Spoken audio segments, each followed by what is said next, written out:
ಪಶ್ಚಿಮ ಬಂಗಾಳದ ಡಾರ್ಜಿಲಿಂಗ್ನಲ್ಲಿ ಭಾರೀ ಮಳೆಯಿಂದ ಭೂಕುಸಿತ ಸಂಭವಿಸಿದೆ. ಪ್ರಮುಖ ಮಾರ್ಗಗಳಲ್ಲಿ ರಸ್ತೆ ಸಂಪರ್ಕ ಕಡಿತಗೊಂಡಿದ್ದು ಬರೋಬ್ಬರಿ 14 ಜನ ಸಾವನ್ನಪ್ಪಿದ್ದಾರೆ.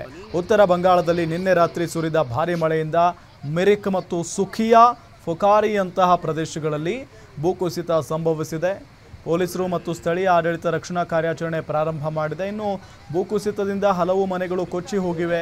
ದೂರದ ಹಲವು ಹಳ್ಳಿಗಳ ಸಂಪರ್ಕ ಕೂಡ ಕಡಿತಗೊಂಡಿದೆ.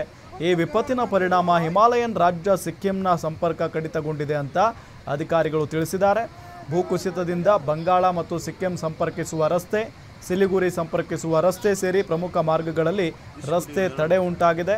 ಅಹಿತಕರ ಘಟನೆ ತಡೆಗಟ್ಟಲು ಟೈಗರ್ ಹಿಲ್ ಮತ್ತು ರಾಕ್ ಗಾರ್ಡನ್ ಸೇರಿ ಡಾರ್ಜಿಲಿಂಗ್ನ ಪ್ರವಾಸಿ ತಾಣಗಳನ್ನು ಮುಚ್ಚಲು ಗೋರ್ಖಾಲ್ಯಾಂಡ್ ಪ್ರಾದೇಶಿಕ ಆಡಳಿತ ನಿರ್ಧರಿಸಿದ್ದು, ಆಟಿಕೆ ರೈಲು ಸೇವೆಗಳನ್ನು ಸಹ ಸ್ಥಗಿತಗೊಳಿಸಲಾಗಿದೆ.